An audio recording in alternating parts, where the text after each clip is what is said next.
మన ప్రార్థనలో ప్రవేశించకమునకు బైబిల్లో నుంచి యెషయా గ్రంథము 38వ అధ్యాయం 4వ వచనం 5వ వచనం అందరం కలిసి చదువుకుందాం.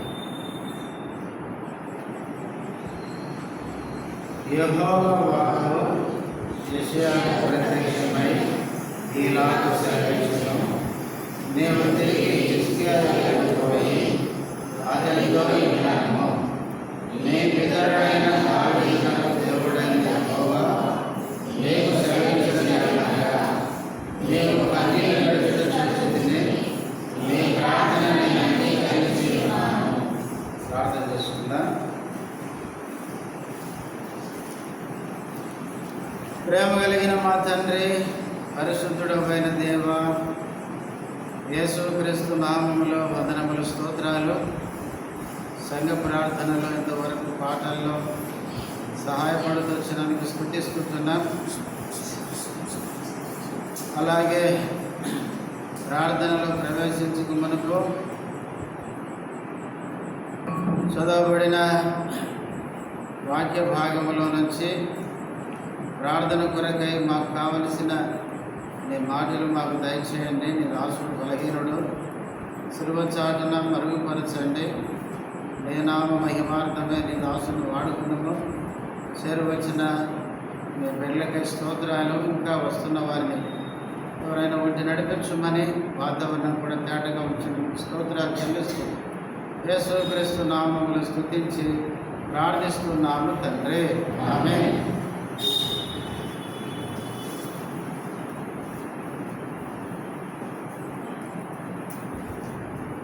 యెషయా గ్రంథము 38వ అధ్యాయము 4-5 వచనాలు. యెహోవా వాక్కు యెషయాకు ప్రత్యక్షమై ఇలాగు సెలవిచ్చెను, నీవు తిరిగి హిజ్కియా యొద్దకు పోయి అతనితో ఇట్లనుము, నీ పితరుడైన దావీదునకు దేవుడైన యెహోవా నీకు సెలవిచ్చినదేమనగా, నీవు కన్నీళ్లు విడుచుట చూచితిని, నీ ప్రార్థన నేను అంగీకరించి ఉన్నాను. చదవబడిన ఈ వచనాల్లో దేవుడు యెషయాకు, ప్రవక్త అయిన యెషయాకు ప్రత్యక్షమై ఏం చెప్పాడు? 5వ వచనం, నీవు తిరిగి హిజ్కియా యొద్దకు పోయి అతనితో ఇట్లనము, ఏమనాలంట? నీ పితరుడైన దావీదునకు దేవుడైన యెహోవా నీకు సెలవిచ్చినదేమనగా.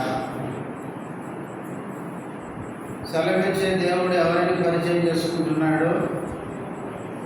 నీ పితరుడైన దావీదునకు దేవుడైన యెహోవా.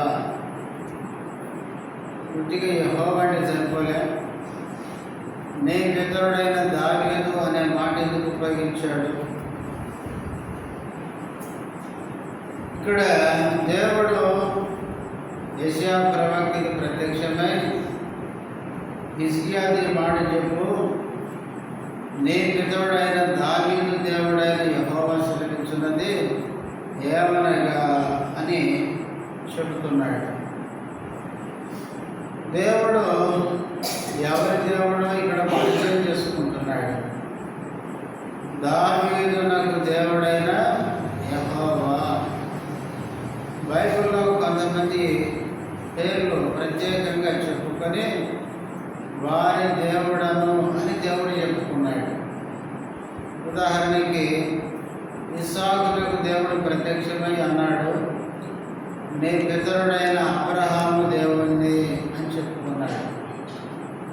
యాకోబునకు ప్రత్యక్షమైనప్పుడు అబ్రహాము దేవుణ్ణి, ఇస్సాకు దేవుణ్ణి అని చెప్పుకున్నాడు.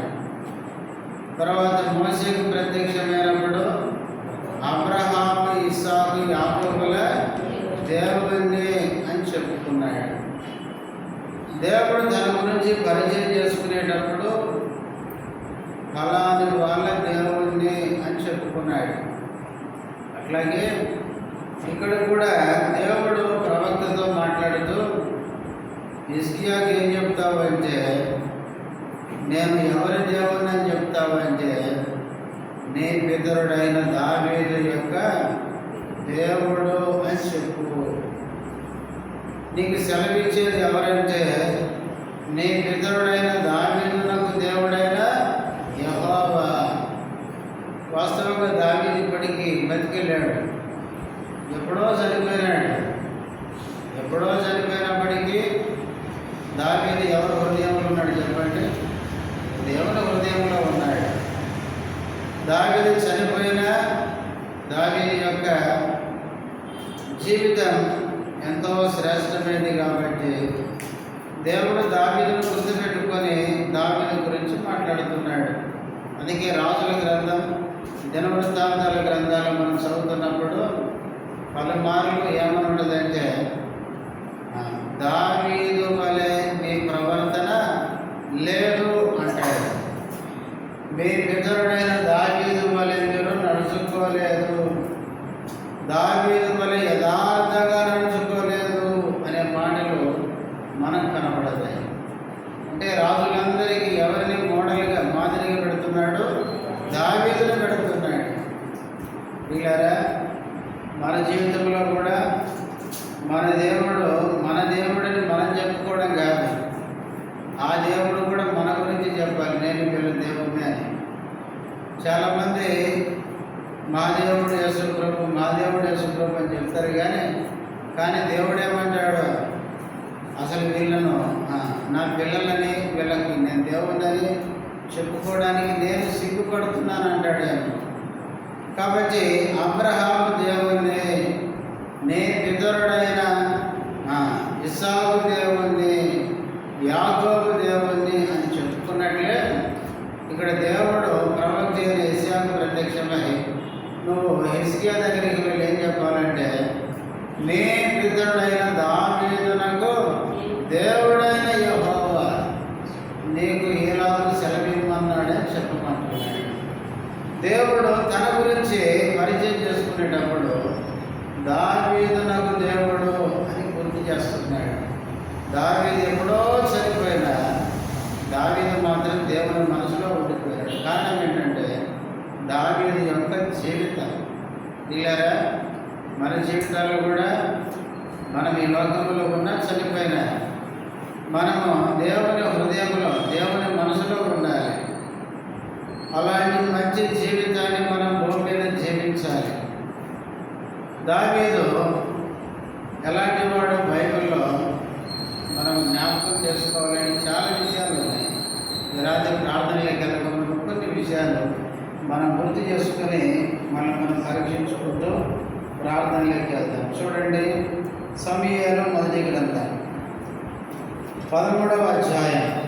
సమూయేలు మొదటి గ్రంథం 13వ అధ్యాయం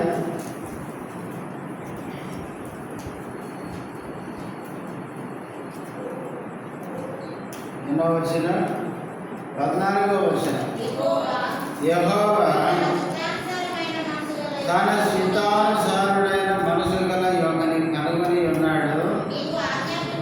నీవు ఆజ్ఞాపించిన దాన్ని నీవు భయపడకపోతుంది కనుక యెహోవా తన జనుల మీద అతనిని అధిపతినిగా నియమించును. ఇక్కడ దావీదు గురించి మనం ఏం చూస్తున్నామంటే, యెహోవా తన చిత్తానుసారమైన మనసు గల ఒకనిని కనుగొని ఉన్నాడు. దావీదు ఎవరు అంటే, దేవుని చిత్తానుసారమైన మనసు కలిగిన ఒకడు. అంటే దావీదు మనసు ఎలాంటిది అంటే, నేను ఏం చేసినా అది ఏమై ఉండాలి? దేవుని చిత్తమై ఉండాలి.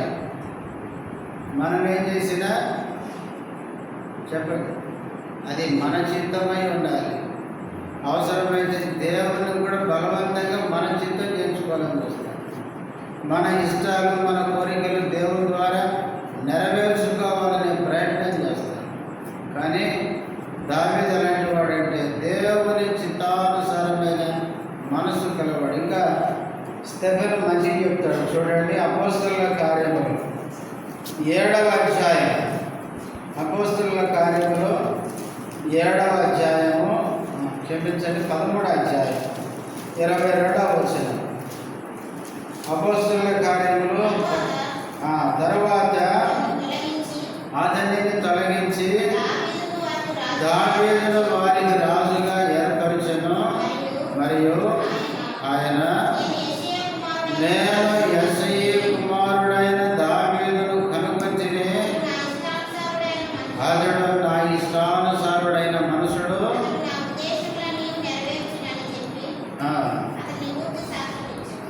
దేవుడు ఏమని సాక్ష్యం ఇచ్చినాడు దావీదు గురించి?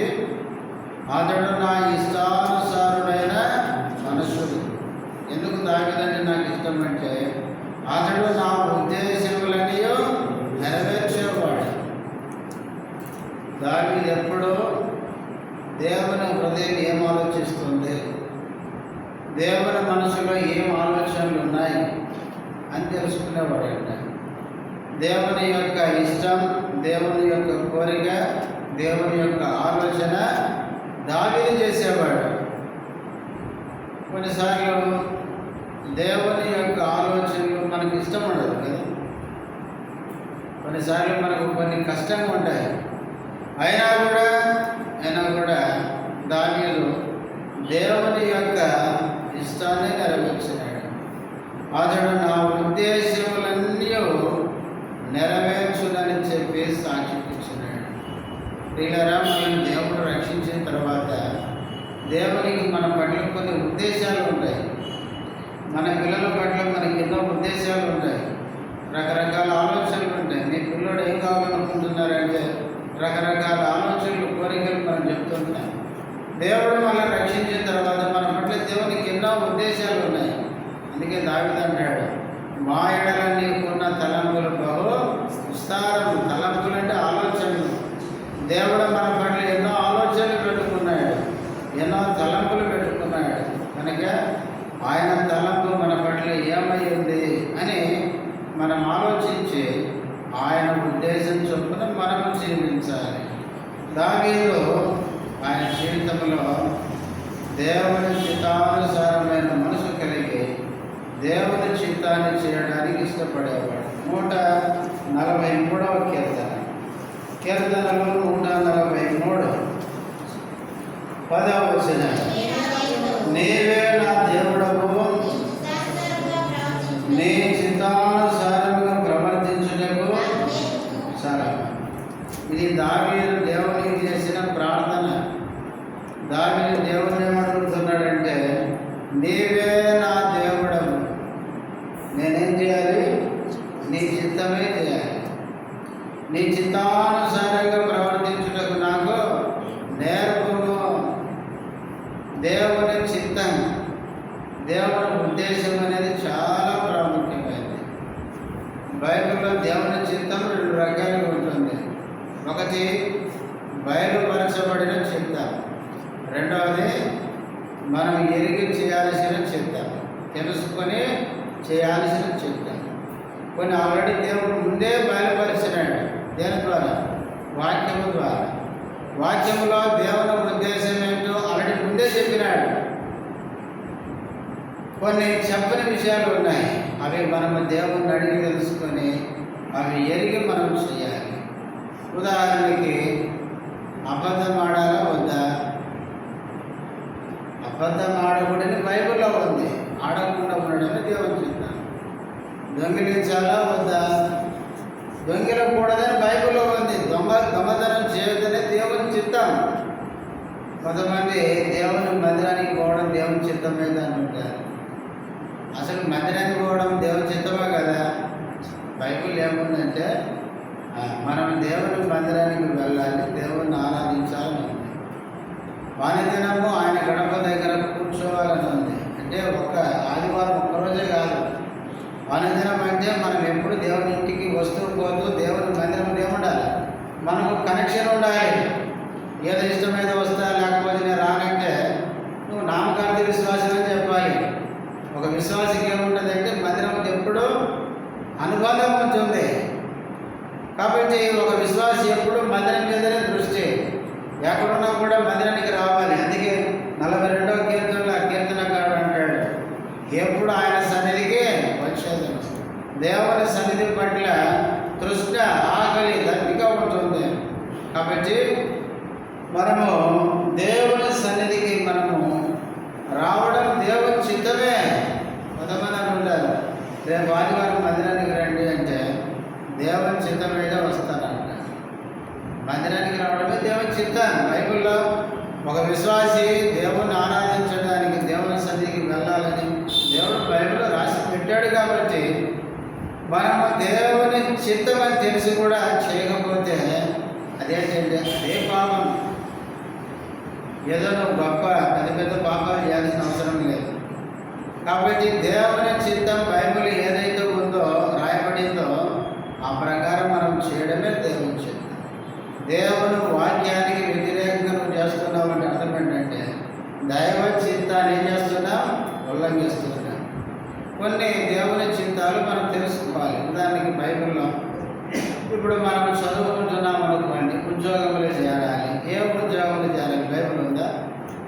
లేదు. అర్థం చేసుకోవాలి.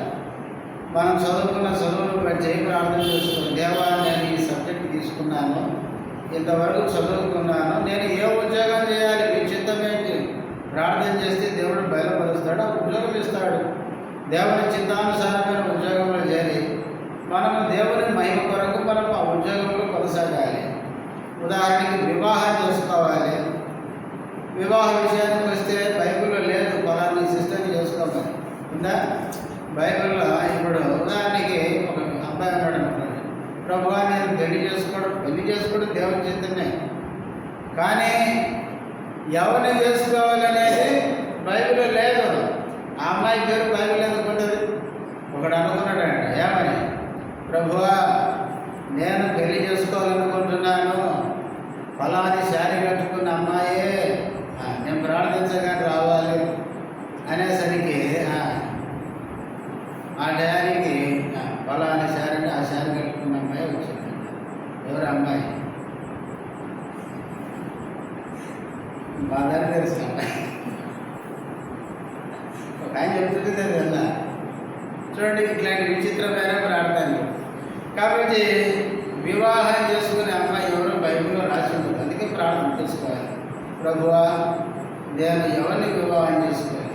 కొన్ని బైబిల్లో ఉండవు. తర్వాత ఊరికి వెళ్ళేటప్పుడు ప్రార్థన చేసుకోవాలి, వెళ్ళాలా వద్దా అని. కొన్నిసార్లు దేవుడు అంటాడు ఆగిపో అంటాడు, కొన్నిసార్లు వెళ్ళమంటాడు. కాబట్టి ప్రార్థన చేసుకోవాలి. బైబిల్ ఊరికి వెళ్ళడం రాసి ఉందా? వెళ్ళకూడదని రాసి ఉందా? లేదు. కొన్ని ప్రార్థన చేసుకుంటే మన మనస్సాక్షి ద్వారా దేవుడు మనతో మాట్లాడతాడు. మనలో ఉన్న దేవుడు ఆత్మ ద్వారా మనల్ని హెచ్చరిస్తూ ఉంటాడు. కాబట్టి బైబిల్లో బయలుపరచబడిన దేవుని చిత్తం ఉంది. తర్వాత కొన్ని మనం తెలుసుకొని ఎరిగి చేయాల్సిన దేవుని చిత్తం ఉంది. కొన్నిసార్లు కొంతమంది ప్రార్థన చేస్తారు, కొంతమంది ప్రార్థన చేయమని కూడా చెప్తుంటారు. అన్న ఫలానా చేయాలనుకుంటున్నాం, దేవుని చిత్తమా కాదా ప్రార్థన చేయమనుకుంటున్నారు. ఫస్ట్ ఒకటి గుర్తుపెట్టుకోవాలి, బైబిల్లో బయలుపరచబడిన దేవుని చిత్తానికి నువ్వు రాబడకపోతే తర్వాత చిత్తాలు ఏ దేవుడు చెప్పండి నీకు. ఎందుకు? అలాంటి బైబిల్లో ఉన్నది చేయడానికి మనకు చేత కాకపోతే కొత్త చిత్తం దేవుడు చెప్పి మన్నాడు ఏంటని చెప్పండి.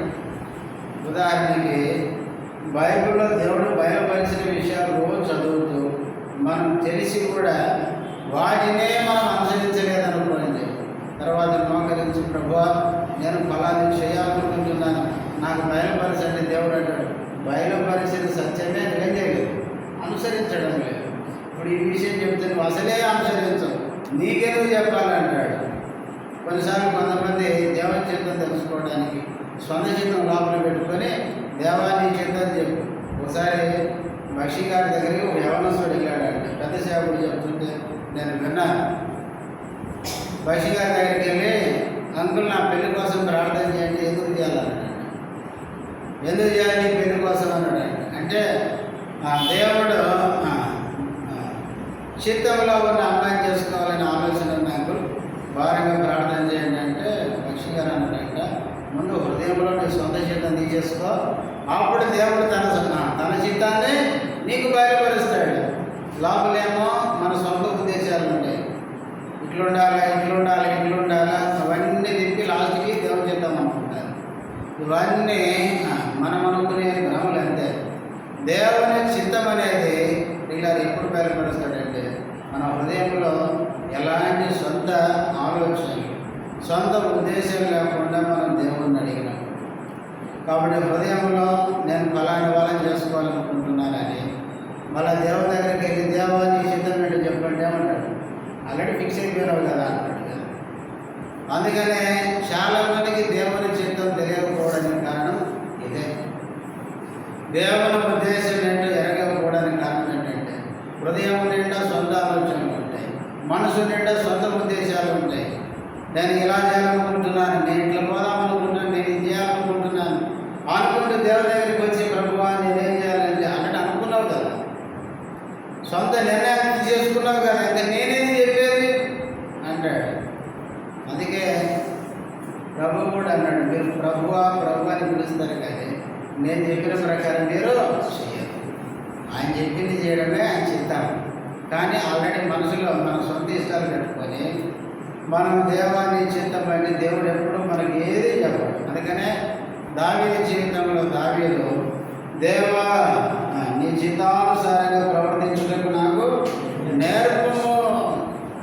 దేవుని చిత్తం చేస్తే ఎట్లుంటుంది తెలుసా? చూడండి 40వ కీర్తనలో 48వ వచనం, నా దేవ నీ చిత్తము నెరవేర్చుట నాకు సంతోషము, నీ ధర్మశాస్త్రము నా ఆంతర్యంలో ఉన్నది.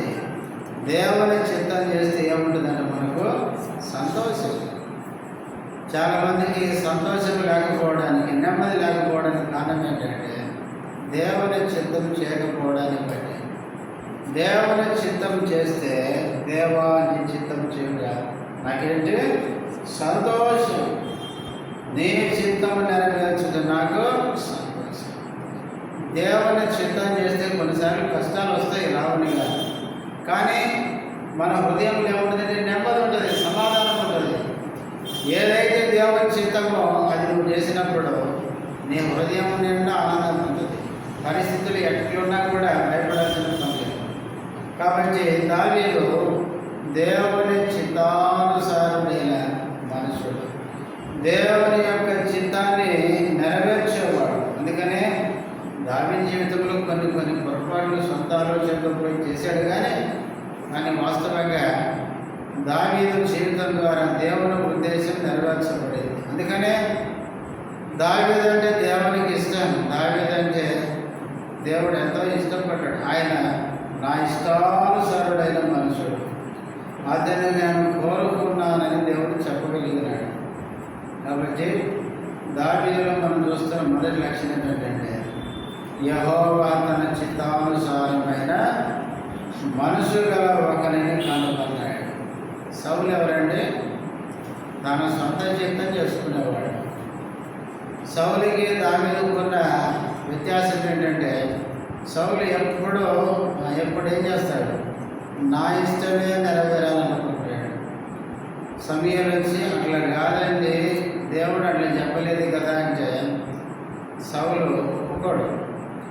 దానికి అవసరమైతే ఎడిదిప్పి ఆయన తాను చేసిందే కరెక్ట్ అని చెప్పుకోవాలని ప్రయత్నం చేస్తాడు. కాబట్టి సౌలు సొంత ఉద్దేశాన్ని నెరవేర్చుకునేవాడు. కానీ దావీదు మాత్రం దేవుని చిత్తానుసారమైన మనసు కలిగిన వాడు. తర్వాత సమూయేలు 2వ గ్రంథం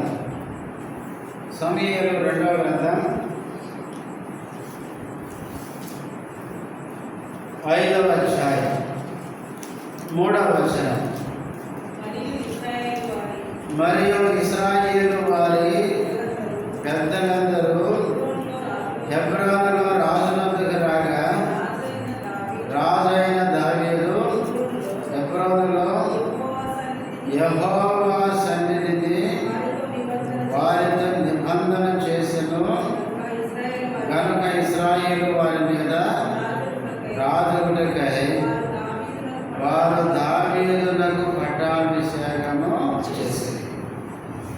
ఇశ్రాయేలు పెద్దలందరూ హెబ్రోనులో ఉండే దావీదు దగ్గరికి వచ్చి ఇశ్రాయేలు అందరి మీద దావీదు ఏం చేశారు? పట్టాభిషేకం చేశారు. రాజుగా వాళ్ళు పట్టాభిషేకం చేశారు.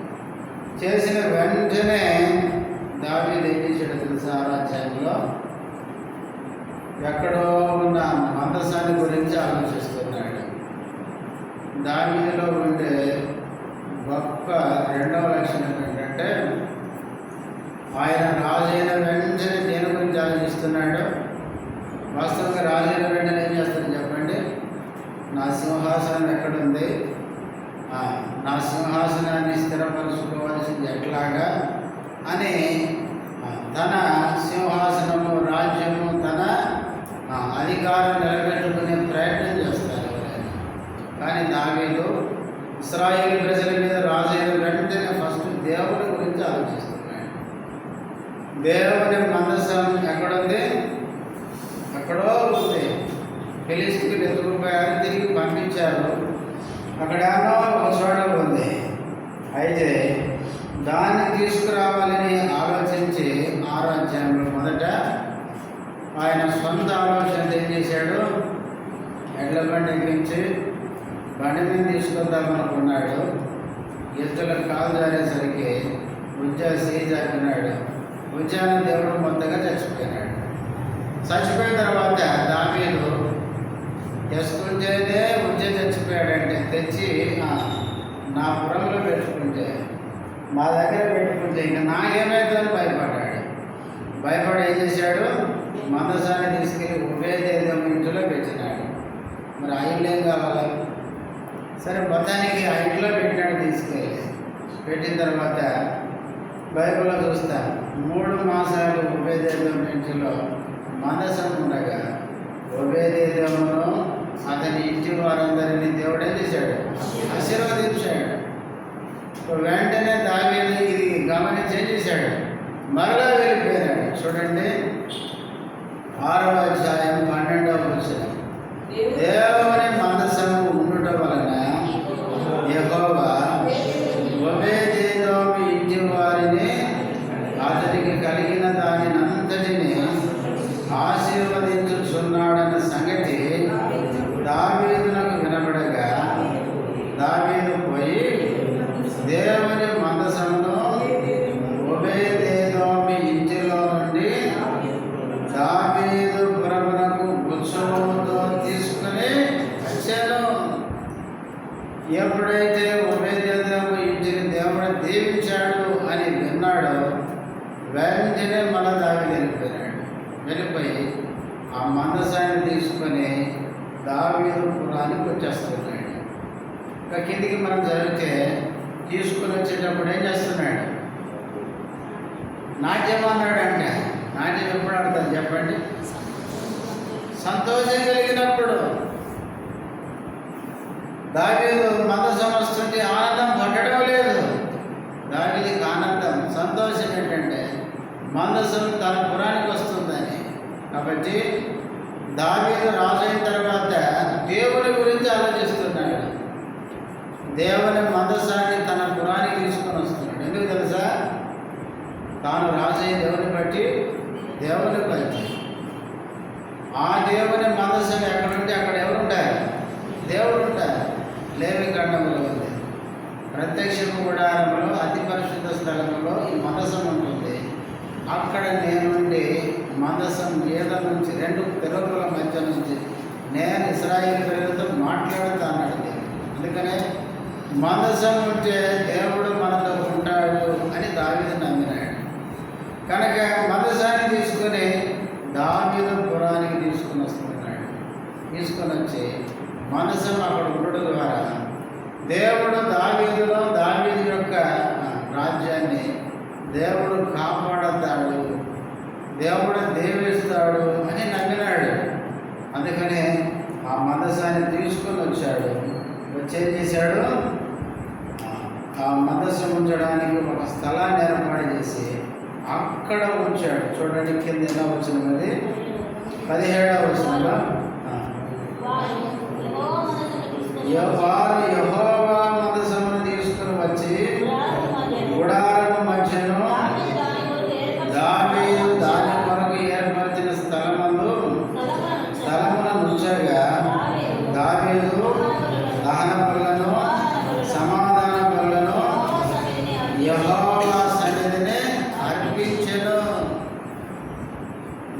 మందసాన్ని తెచ్చి అది ఉండాల్సిన స్థలంలో గుడారం వేసి అక్కడ కూర్చున్నాడు. కాబట్టి దావీదు జీవితంలో రెండవదిగా ఆయన రాజు అయిన తర్వాత మందసాన్ని గురించి ఆలోచించాడు.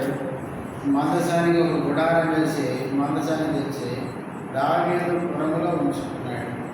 సౌలు రాజుగా ఏలాడు కానీ ఎన్నడూ మందసాన్ని గురించి ఆలోచించలేదు.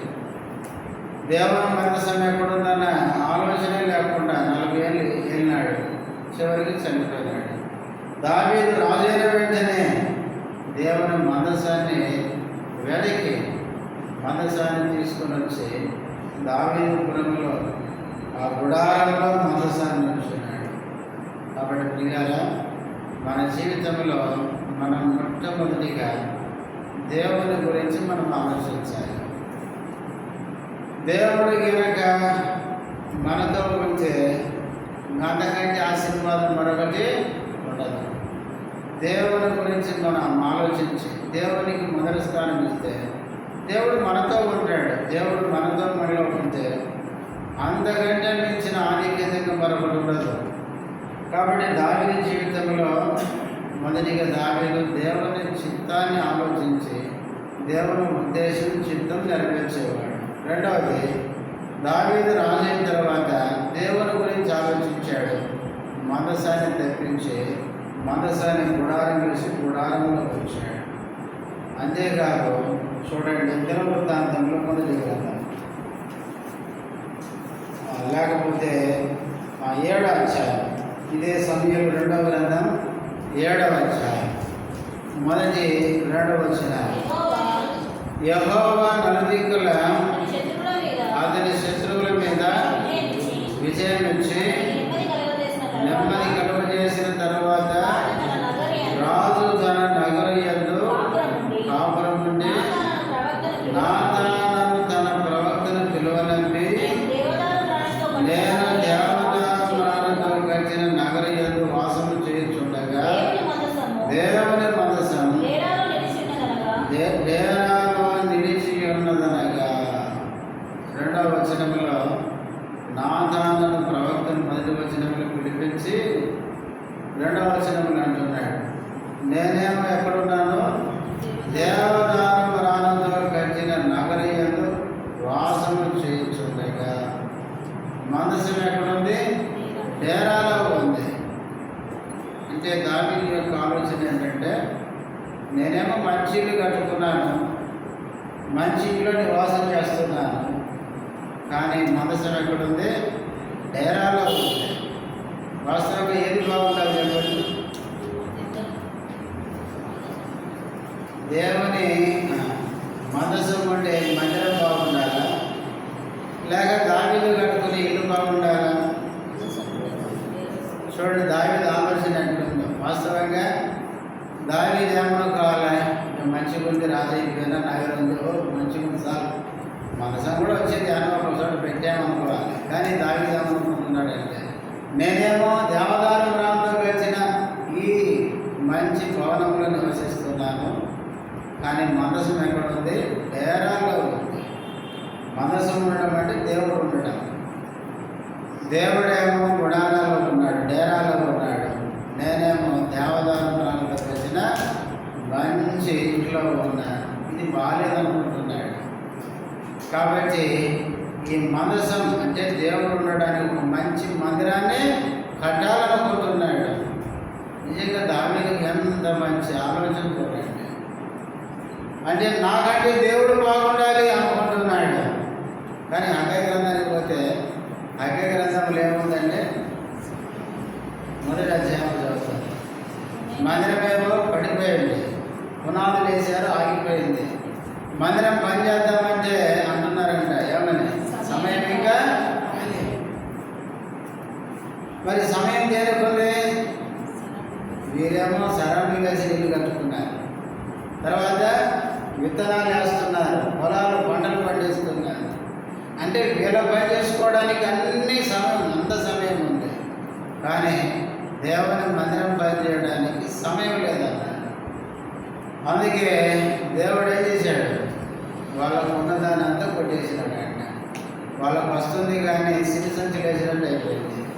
వాళ్ళు ఎంతో విత్తుతున్నారు కానీ పంట ఎంతో రావాలని ఆశించారు కానీ అది కొంచెమే వచ్చిందని హగ్గయి గ్రంథంలో చదువుతారు.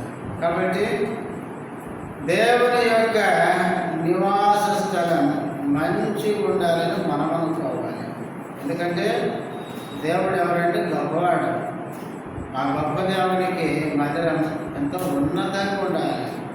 అందుకే దావీదు ఆలోచన ఏంటంటే, నేనేమో దేవదారు రాములతో కట్టిన ఇల్లు కట్టుకున్నాను, దేవునికి ఏమో డేరా వేసి పెట్టాను, ఇది మంచిగా లేదనుకుంటున్నాడు. అసలు నేనెవరిని ఎక్కడో గొర్రెలు కాసుకునేవాడిని, అయితే ఇప్పుడు నేను రాజయ్యాను. ఎవరు చేశారు? దేవుడే చేశాడు. నేను రాజునై ఇప్పుడు ఈ స్థాయికి వచ్చానంటే దీనంతటి కారణం దేవుడే. ఆ దేవుని ఏమో డేరాలో పెట్టి నేనేమో మంచి ఆ ఇంటిలో ఉండడం ఇది సరైనది కాదు అనుకుంటున్నాడు. దావీదు యొక్క ఆలోచన ఎంత ఉన్నతంగా ఉందో చూడండి. అందుకే బైబిల్లో దావీదు నాకు దేవుడైన అనే మాట ఎందుకు చెప్పాడు? అందుకే హిజ్కియాతో చెప్పులు వెళ్ళి యెషయా ప్రవక్తతో దేవుడు చెప్తున్నాడు, నీ పితరుడైన దావీదు నాకు దేవుడైన యెహోవా అని దేవుడే దావీదు ఎప్పుడో చచ్చిపోతే మరలా గుర్తు చేస్తున్నాడు. ఎందుకంటే దేవునికి దావీదు అంత ఇష్టమైన వ్యక్తిగా ఉన్నాడు. దావీదు ఎప్పుడు దేవుని చిత్తాన్ని ఆలోచిస్తాడు. దావీదు దేవుని కార్యాల గురించి ఎక్కువ ఆలోచిస్తాడు. చాలాసార్లు మనమేం ఆలోచిస్తామంటే మన స్వార్థంతో మన సొంతంగా ఆలోచిస్తాం. మనం బాగుంటే చాలనుకుంటే దేవుని గురించి, దేవుని మందిరాన్ని గురించి ఎలాంటి పట్టింపు మనకు ఉండదు. మనం బాగుంటే సంతోషం, కానీ మనం బాగుండాలంటే ఫస్ట్ ఏముండాలంటే దేవుని మందిరం బాగుండాలి. దేవుని మందిరం బాగుంటే అప్పుడే మనము మన కుటుంబాలు బాగుంటాయి. దావీదు మందసాన్ని తెచ్చాను కానీ డేరాలో ఉంది. నేను మంచి దేవదారు మ్రాళ్ళతో కట్టించిన ఇంటిలో నివాసం చేస్తున్నాను. అంటే నేను ఒక మనిషినై ఉండి మంచి కట్టుకున్నాను, దేవునికి కట్టకపోతే అన్న బాధ ఉంది ఆయనకి. అందుకనే ఆయన ఏం చేయాలనుకుంటున్నాడు చూడండి. దినవృత్తాంతముల మొదటి గ్రంథం 29వ అధ్యాయం మొదటి నుంచి చూడండి. తర్వాత రాజైన దావీదు సర్వ సమాజము తీయలాగు సెలవించెను, దేవుడు కోరుకొనిన నా కుమారుడైన సొలొమోను ఇంకను లేత ప్రాయం గల బాలుడై ఉన్నాడు. కట్టడము ఆలయము మనుషునికి కాదు, దేవుడైన యెహోవాకి కనుక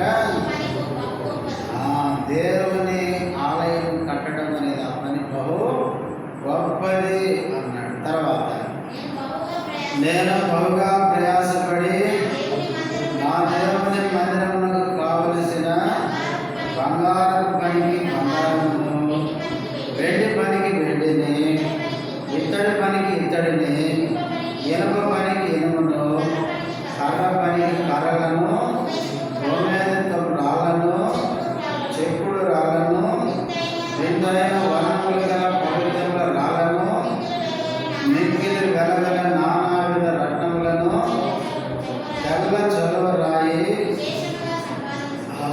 విశేషంగా ఇవన్నీ దేవుడి కోసం అండి, దేవుని మందిరం కోసం ఇవన్నీ సంపాదించినాడు. ఇవన్నీ ఎవరి దగ్గర సంపాదించినాడు? ఆయనే కాదవి, ఇతరుల దగ్గర సేకరించినాడు. అవన్నీ మందిరం కొరకై అందరి దగ్గర అవి సేకరించాడు. సేకరించి ఇప్పుడేమంటాడు? కింద చూడండి 3వ వచనం. మరియు నా దేవుని మందిరం మీద నాకు కలిగి ఉన్న మక్కువ చేత నేను మా ప్రతిష్ఠితమైన మందిరము నిమిత్తము సంపాదించిన వస్తువులు కాక, ఈ మాట చూడండి ఏంటంటే, నా స్వంతమైన బంగారమును వెండిని నా దేవుని మందిరము నిమిత్తము నేనిచ్చేదను. అందరి దగ్గర సేకరించాడు, సంపాదించాడు. తర్వాత 3వ వచనంలో నా స్వంతమైన బంగారం వెండిని నా దేవుని మందిరం నిమిత్తం నేను ఇచ్చాను. ఆయన సొంతది ఇస్తానంటున్నాడు. అందరి దగ్గర సేకరించినాడు. తర్వాత ఆయన కూడా ఇస్తున్నాడు. ఆయన సొంతగా ఆయన సంపాదించుకున్న దానిలో వెండి బంగారాల మందిరం కోసం ఎంత ఇచ్చినాడు? 4వ వచనం. గదుల గోడల రేఖ పూతకును బంగారపు పనికి బంగారమును, వెండి పనికి వెండిని, పనివారు చేయు ప్రతి విధమైన పనికిని 6,000 మనుగుల. ఎంత ఉందండి ఇది? 6,000 మనుగుల. అసలు ఈ మాటలు మనకు అర్థం కాదు కదా. మనకి కేజీలు తెలుసు, గ్రాములు తెలుసు, తులాలు తెలుసు. మనుగులంటే అవి పాతకాలపు తూకాలు. అవి 6,000 మనుగుల ఓపీరు బంగారం, 14,000 మనుగుల పుటం వేయబడిన. మామూలుగా ఇవ్వలేదండి. మనం ఇవ్వడానికి ఎంత చచ్చిపోతున్నామో కదా. ఎంత ఇచ్చినాడు? దానికి ఇది ఆయన సొంతం, ఆయన సొంతది. ఎంత ఇచ్చాడు? 6,000 మనుగుల ఓపీరు బంగారం. శ్రేష్టమైన బంగారం ఇది. తర్వాత 14,000 మనుగుల పుటం వేయబడిన వెండి దేవునికి ఇస్తున్నాడు. కాబట్టి ఎందుకు ఇది అందిస్తున్నాడంటే, నా దేవుడు ఎక్కడ ఉండాలి? నాకంటే ఉన్నతంగా ఉండాలి. నేను దేవదారు ప్రాణంలో ఉండడం కాదు, నా దేవుడు బంగారులో ఉండాలి. వెండితో నిర్మించిన, మంచి రత్నాలతో నిర్మించిన నా దేవుని మందిరం ఎంతో ఉన్నతంగా ఉండాలి. కట్టే మందిరం దేవునికి కాబట్టి నా దేవుడు ఎక్కడ ఉండాలి? ఉన్నతంగా ఉండాలి.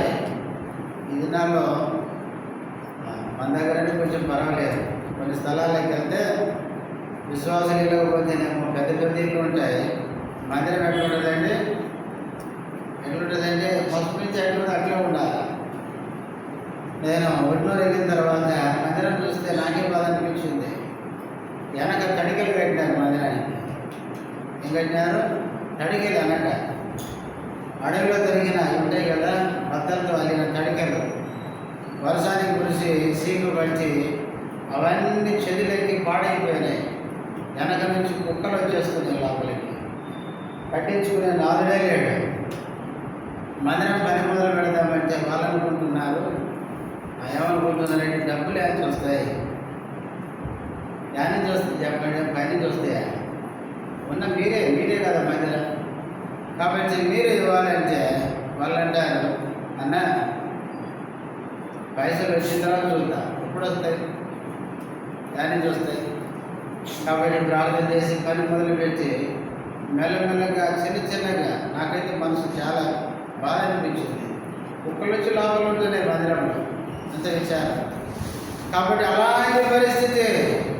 కాబట్టి ఆ మందిరం చూడగానే ముందు పక్క గోడ పెట్టారు, కానీ వర్షం పడి ప్లాస్టిక్ లేక మొత్తం పచ్చగా ఏమొచ్చేది, పాసి వచ్చేసి పాకులు పెడుతుంది. గేట్ చూస్తే ఎట్లుందంటే కిందికి వెళ్ళిపోయింది, కిందికి డౌన్గా ఉంది. తర్వాత మందిరం అంతా ఎట్లుందంటే ఒకసారి గేట్ కానీ నేను నిల్చోనంటే 2 ముసలోళ్ళు పోతే అడుగుతున్నారు, సార్ ఇది వృద్ధాశ్రమా సార్ అని. దేవుని మందిరం ఎట్లా కనపడుతుంది? అలాగే వృద్ధాశ్రమంలా కనపడుతుంది. అంటే వాళ్ళు చూద్దామనుకున్నారేమో. 2 భార్య భర్తలు ముసలోళ్ళు. నేనన్నా ఇది దేవుని మందిరం, దేవుని మందిరమా అని చెప్పినాను. తర్వాత ఆ మందిరాన్ని ఒక రూపు ర్యాకులు తీసుకురావడం జరిగింది. ఆ మందిరం పని ఎంతో ప్రయాసపడి చేశాం, చాలా కష్టం. కాబట్టి అలాంటి పరిస్థితి. కాబట్టి దేవుని మందిరం ఎట్లుండాలా? ఉన్నతంగా ఉండాలి.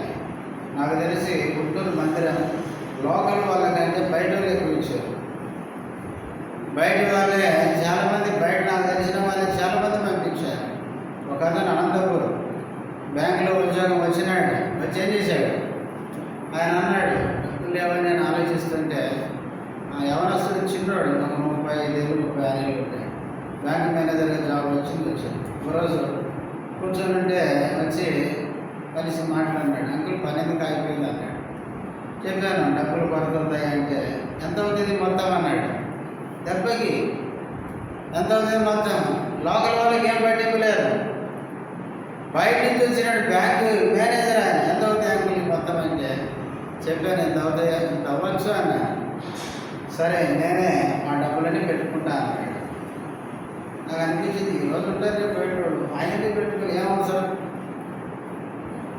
తర్వాత కొంతమంది అట్లా బయట నుంచి వచ్చిన వాళ్ళు చాలామంది ఇచ్చినారు. లోకల్ వాళ్ళు ఏది చెప్పాలంటే ఏం లేదు, వాళ్ళు చెప్పాలంటే ఉన్నోళ్ళు లోకల్ ఉన్నారు, వాళ్ళు చేసేది తక్కువ, ఇచ్చేది తక్కువ. కానీ ఇప్పుడు కొట్టుకొని చేస్తాం వాళ్ళు, అర్థమైందా మందిరంలో. కాబట్టి ఎంత పని జరిగిందంటే అంత జరిగింది. దేవుని మందిరం, దేవుడి మందిరం చాలా ఉన్నతంగా ఉండాలి. అందుకనే దావీదు నేను కట్టుకున్న ఇల్లు బాగుంది, నా దేవుడి నుండి గుడారం డేరాల మధ్య ఉంది, ఇది బాగలేదనుకున్నాడు. అందుకనే దేవుని మందిరం చాలా ఉన్నతంగా ఉండాలని మందిరం కొరకు ఏం చేశాడు? బంగారు ఇచ్చాడు, వెండి ఇచ్చాడు. ఇది ఎంత ఖరీదైందో మనకు తెలియదు. మనుగులు అంటే ఆ లెక్కే మనకు సరిగా అర్థం కాదు. అంత బంగారు, అంత వెండి ఇచ్చినాడు. 90 టన్నులు. టన్ను అంటే కూడా 90,000 కిలోలు. చాలా కష్టం. ఎంత ఉన్నతంగా ఇచ్చినట్టు. కాబట్టి దేవుని మందిరం, దేవుడు నివసించే ఆలయం అంత బాగుండాలని దావీదు కోరుకుంటున్నాడు. కాబట్టి పిల్లలు, అందుకే దావీదు చచ్చిపోయినా కూడా దావీదుని ఎవరు గుర్తుపెట్టుకున్నారు చెప్పండి? అది నేను చెప్పాను. రేపు నువ్వు చచ్చిపోతావు, నేను చచ్చిపోతాను. చచ్చిపోయిన తర్వాత ఎవరి మనసులో ఉండాలి? మనము మన ప్రభు మనసులో ఉండాలి. ప్రభువు చెప్పాలి, వాళ్ళ వ్యక్తికి నేను దేవుడిని అని మన గురించి మంచి సాక్ష్యం దేవుడు ఇవ్వగలిగాడు. కాబట్టి దావీదు జీవితంలో దేవుడిని సిద్ధం చేసేవాడు. దేవుడు మందిరం నేను బాగుండడం కాదు, నాకంటే దేవుడు మందిరం బాగుండాలని కోరుకున్నాడు. తర్వాత ఇంకొక మాట చదివి ప్రార్థన. సమూయేలు 2వ గ్రంథం, సమూయేలు 2వ గ్రంథం 12వ అధ్యాయం. మనకు తెలుసు సమూయేలు 2వ గ్రంథం 11వ అధ్యాయంలో దావీదు పాపం చేసినాడు. దావీదు పాపం చేసిన తర్వాత నాదాను ప్రవక్త వచ్చినాడు. ప్రవక్తను దేవుడే పంపించినాడు. వచ్చి ఉపమాన రూపంలో ఆయనకి కథ రూపంలో చెప్పినాడు ఆయన చేసిన పాపం. చెప్పిన తర్వాత దావీదు కోపం వచ్చింది, ఎందుకంటే ఇది ఎవరో చేశారనుకున్నాడు. తర్వాత నాతాను ప్రవక్త అన్నాడు. 7వ వచనం చూడండి. నాతాను దావీదును చూసి కొద్దిగా కోపడి అరుస్తుంటే ఇప్పుడు ప్రవక్త అంటున్నాడు, ఆ మనుషుడు ఎవరో కాదు, నువ్వే ఆ పని చేసింది అన్నాడు. తర్వాత ఇప్పుడు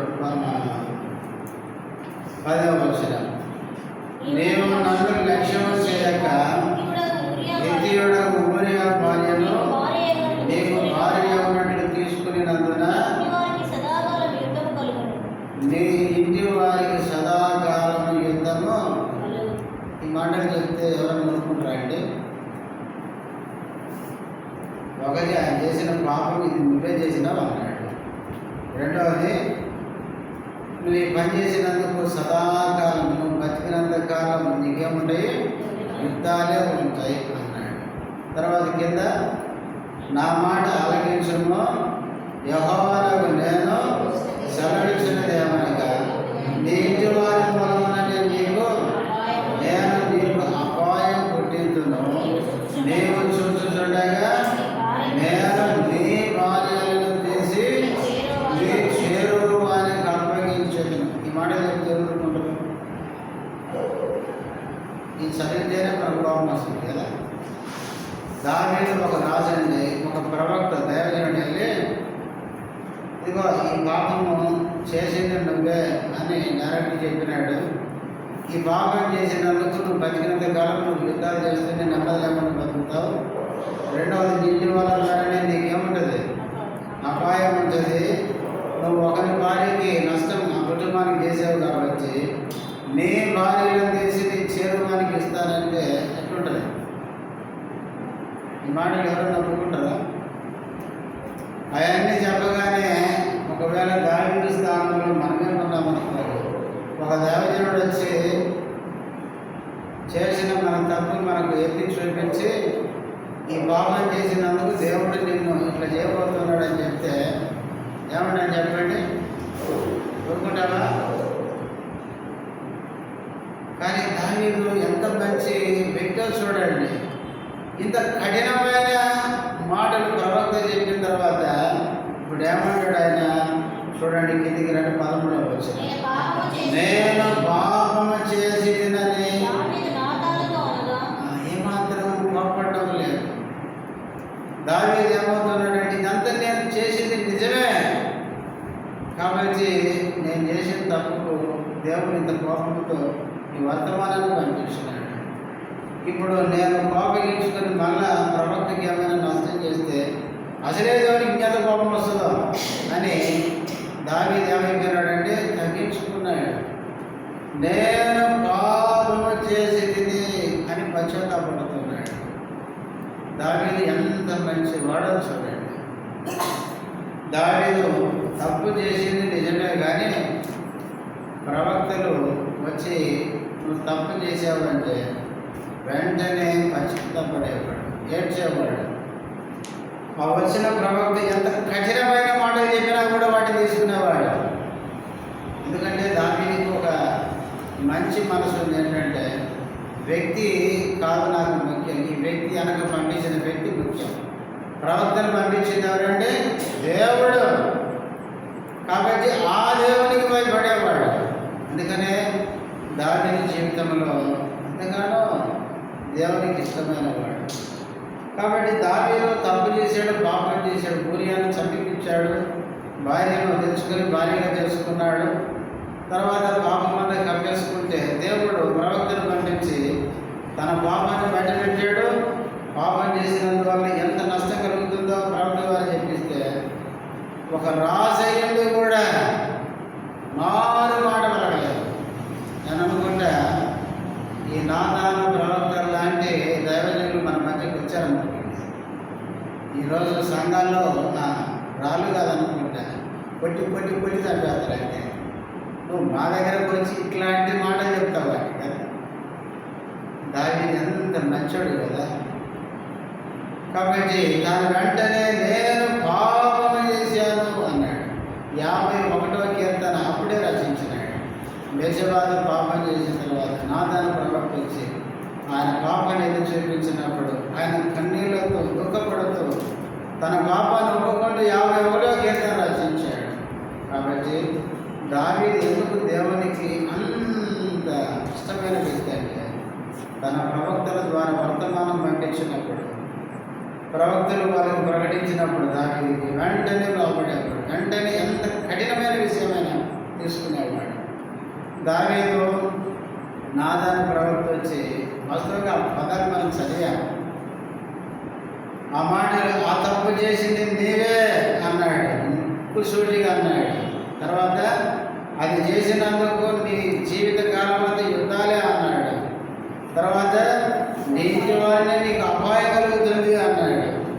నీ భార్యను తీసి నీ కుటుంబానికి ఇస్తాడు అని చెప్పినాడు. చెడు పదాలు ఎంత కష్టమైన మాటలు అవి. డైరెక్ట్ ఒక రాజుకు ప్రవక్త చెప్పినాడంటే తీసుకోవడం కష్టం, కానీ దావీదు తీసుకున్నాడు. ఎందుకు తెలుసా? 141వ కీర్తనలో మంచి మాట దావీదే చెప్పాడు. చూడండి, ఈ మాట చదువుకొని ప్రార్థన చేస్తాను. 141వ కీర్తన 5వ వచనం. నీతిమంతులు నన్ను కొట్టుట నాకు ఉపకారము, వారు నన్ను గద్దించుట నాకు తైలాభిషేకము. నేను అట్టి అభిషేకమును త్రోసివేయకుందును కాక వారి దుష్టక్రియలను చూచియో నేను తప్పక ప్రార్థన చేయుచున్నాను. నీతిమంతులు నన్ను కొట్టుట నాకేంటంటే ఉపకారం. నాదాను ప్రవక్త దావీదుని హెచ్చరించడం దావీదుకి ఏంటంటే ఉపకారం. ఆయన గ్రహించినాడు.